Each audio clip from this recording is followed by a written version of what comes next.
Hey guys, welcome to Mad Scientist BBQ. I'm Jeremy Yoder, and today we're doing something extra special. So, say hello to my little friend.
Here we have half a Wagyu cow. So, doing a video with Guga Foods, and with Guga Foods you got to take everything to 11. So we took this thing as far as you can take cooking meat with fire. We're going to follow this throughout the whole cook and show you something truly special. I've never seen this done before.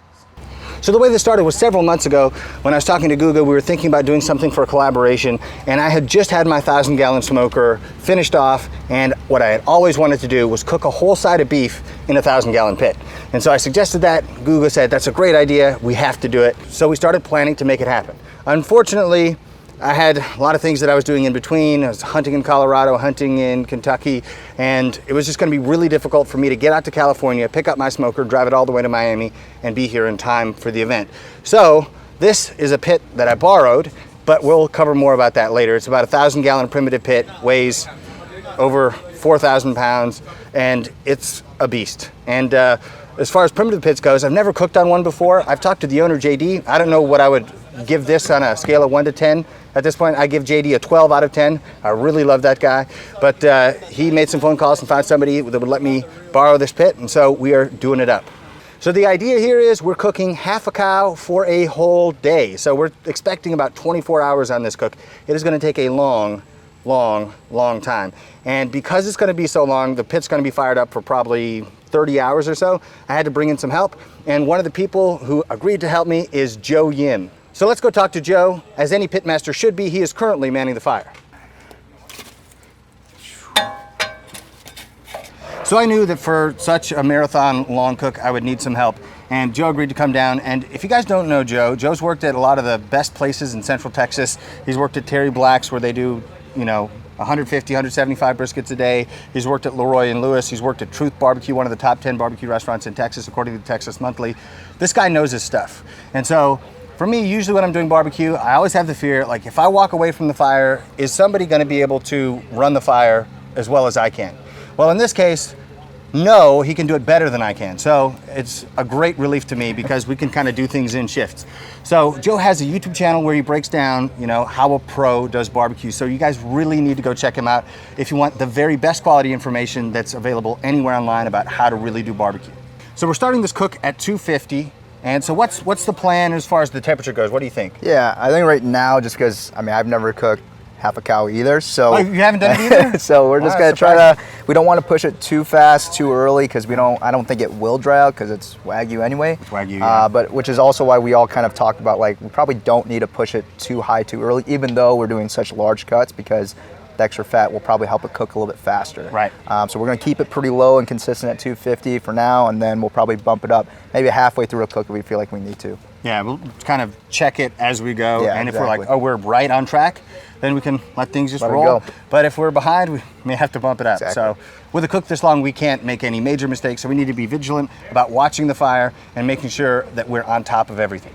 Today we're cooking with oak and maple. Both are good smoking woods. I'm really familiar with oak. Have you ever cooked with maple? No, I haven't. Yeah, that's one. I do a bunch of hickory and sometimes pecan, mesquite every once in a while, but yeah, I haven't done that with maple yet. Right. So what are the differences that you see between using like oak, hickory, pecan? So like with hickory, I feel like it burns a little bit hotter, and it has a little bit, I don't want to say spicy, but it does have like I a know little what you're bit, talking like about, a little bit of stronger smoke flavor. Pecan, I like to throw in a little bit with ribs because I don't have a bunch of pecan. So if I have a little bit, I'll kind of put that in there in a short period of cook or a shorter cook, just so that I can get a different smoke flavor, and those shorter cooks will absorb a little more smoke anyway. So. And then lastly, I already mentioned that this is a primitive pit. Do you have any experience cooking on a primitive? Yeah, I got my own primitive pit at home. You got a 1,000 gallon at home? 1,000 gallon, yep. Called, the name of my pit is called Heisenberg, based off of my favorite character in Breaking Bad. Okay, nice. All right, so we have somebody here who's got experience with this. And as far as that primitive pit goes, I have to thank Josh Skipper for bringing it down here. So let's check in with him because he's gonna be here helping me too. So this is Josh. He drove this pit all the way down to Miami. He and Jimbo Knight own this pit together, and they have a catering business, Salty Skipper Barbecue. Company, yep. Salty Skipper Barbecue Company. And you guys can follow him on Instagram and Facebook. I'm gonna put links on the screen for you guys. But basically, he saved my butt, so big thanks for that. Oh yeah. And what's the skinny on this pit? How's it work? So this pit is super efficient. It has an insulated firebox. So fully insulated, Fully not semi? insulated, yes, Okay. fully insulated. And you can maintain it 250 degrees across the bottom rack within 5 degrees, all the way from front to back. On all the gauges? All the gauges. And that's good. crazy insane on a 1,000 gallon smoker. That's And awesome. So we put top racks in to cook, hang sausage or cook ribs or chicken, anything you want to add up to the top. And it cooks at 25 degrees higher. So say you're cooking 250, you cook 275 all the way across at the top on this smoker. Cool. What's your favorite thing to cook in this thing? Briskets. Briskets? Okay. Oh, yeah. So this is a beef cooker, and we're using it to cook a whole lot of beef today. That's right, exactly. Thank you for bringing it down. Yep. I appreciate it. So the plan for today's cook is we're gonna start at 250. We're gonna burn a good fire. We're gonna make sure it's plenty oxygen rich, because for a smoke this long, especially when something is too big to wrap it, we gotta make sure that that smoke is clean. We don't wanna burn a dirty fire. Also, we're gonna start at 250, and we may need to bump to 275, 285, just depending on the temperature of the meat on the inside, because this is already gonna take probably 24 hours. We can't afford to let it drag out to 30 hours plus, especially because we're gonna have a bunch of people coming in tomorrow, and they're all expecting to eat some of this amazing beef. Now the idea, the genesis of this was because I saw a program on TV where they were doing Argentinian style asado cooking. Basically it's an open fire, and they kind of have a cross where they cook huge chunks of beef over that open fire. And I thought, that's super cool. And then I saw Sam Jones Barbecue do whole hogs. Then I thought, well, what if you combined those two things? What if you did a whole huge chunk of beef, like a side of beef, but you did it in an American style offset smoker? So I was kind of bitten by that bug, and I thought, I have to do this. And so when Guga called me, I knew that he's somebody who could make it happen. Now I thought this would probably work because there's a lot of fat on the outside of beef, and with a Wagyu side of beef, you know that there's going to be tons of intramuscular marbling, and there's going to be connective tissue in these huge chunks. So all of that works together to make barbecue great, because that connective tissue, the collagen, when it gets heated for a long time, breaks down. It hydrolyzes into gelatin. So the idea of meat jello might be off-putting to you, but it's actually delicious and succulent. It makes barbecue something truly special. In addition to the rendered fat that's going to make it really rich, this should be a phenomenal piece of meat. Just to give you guys a little bit of an update, it's been 4 hours now, so we're gonna take a peek. But rule number one is, if you're looking, you're not cooking. So we gotta do this quickly. So we're gonna check the internal temp just to see kind of how things are going. And at this point, I'm thinking about starting to spray, because the cook is so long, any thin parts that could kind of desiccate, dry out, we wanna prevent that from happening so it doesn't burn, and we want all of this to turn into delicious food at the end.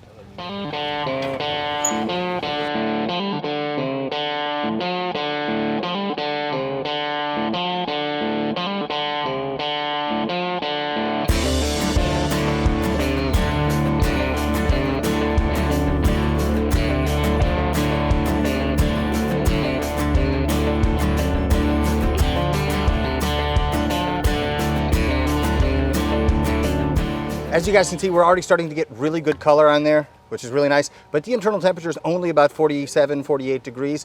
So we got a long cook ahead of us. And we're gonna be here all night long. And we'll check back in with you first thing in the morning because it's gonna get dark here and we're not gonna be able to get the kind of footage that we want.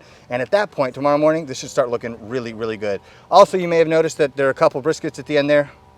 We couldn't help ourselves. We had to cook a couple briskets if we're gonna fire up a 1,000-gallon pit. So we're gonna check in with you then and we'll give you an update. But until then, what we're gonna do is be spraying anything that looks like it's drying out. And we're gonna be spraying with apple cider vinegar and water. So apple cider vinegar, the acetic acid has a higher boiling point than water, so you get a longer cooling curve there. And then the water has a high specific heat capacity, which means it takes a lot of energy to heat it up, and then it takes a lot of energy to turn it into gas too. So that's really gonna help protect anything that would dry out. I'll see you guys in the morning. All right, guys, it's the next morning. The pit ran great overnight. I was able to go back to the hotel and get a couple hours of sleep because Jay from the Barbacoa Boys was watching the pit, and then Josh came back in, and now I'm back here this morning, back at it. So let's open this thing up and take a look at where we are.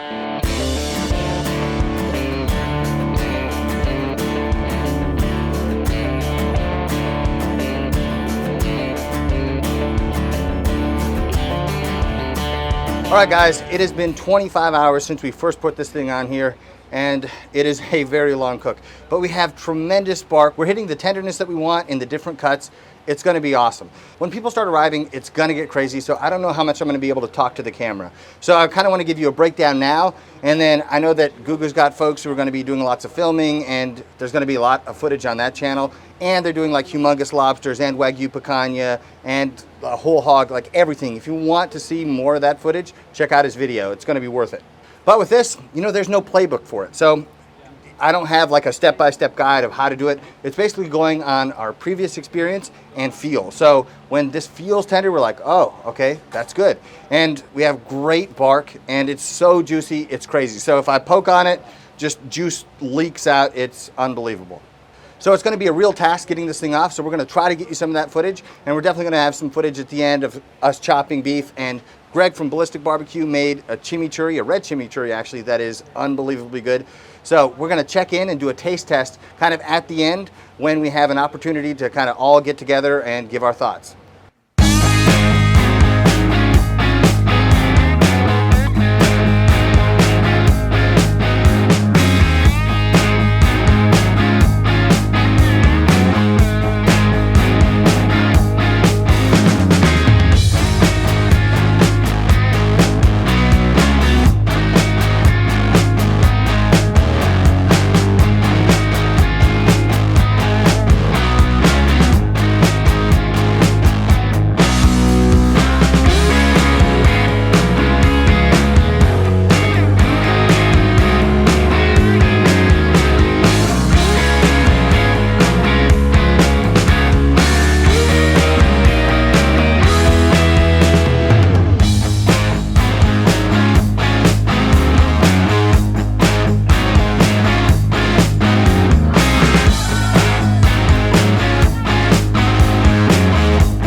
All right, so this is finally done. You see, we have it presented all nice here. So what we're gonna do is we're gonna cover it in foil and wait for the guests to arrive, and then we'll take it apart. We don't wanna ruin it before everybody gets to see it. So the whole thing was, we cooked a cow, basically. Yep. We cooked a Wagyu cow, that's what it is right here. And we also cook a Mangalista pig. And so this is a collaboration with me and Jeremy, but there's so many other people that are involved in this. I don't even want to mention names because it wouldn't even be fair. So once you guys watch the video, you'll see everything what's going on. But right now, the deal is you guys are here to eat. We need you to eat it. Eat it as much as you want. Yeah. Yeah, it does not matter how much you eat. There's still going to be a lot. All right? Don't let it go to waste. Thank you. All right? Yep. All right. That's enough. Let's do it. All Do right? it.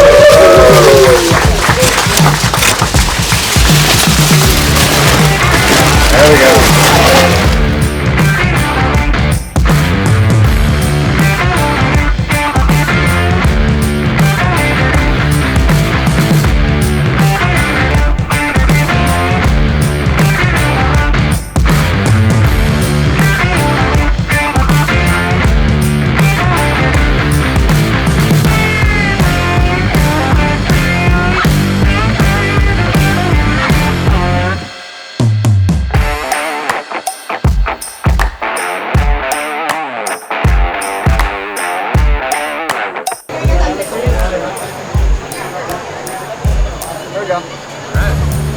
right?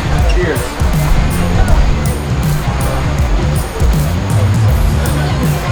That's good, man. Yeah. It kind of balances out some of the fattiness. Really good. So far, this has been amazing. So much different types of meat.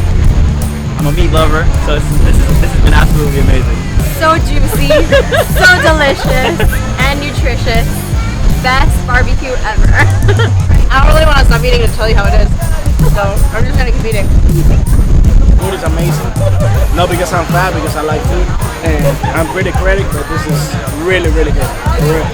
I didn't know what to expect when I got here, but the food is amazing. Like, I came here not too long ago. They had a Wagyu again. They killed it this time again, man. Unbelievable. It's so soft. Like I've never had Wagyu before. It's my first time trying it, and it's so soft. It's delicious. Definitely the best steak I've ever had. Oh, it's amazing. That's all I gotta say. Amazing. All right, that's it. That's the end to a crazy couple of days of cooking. I hope you guys enjoyed the video. If you did, hit the like button down below and don't forget to subscribe to the channel. You can also follow me on Instagram, Twitter, and Facebook at Scientist BBQ. I will see you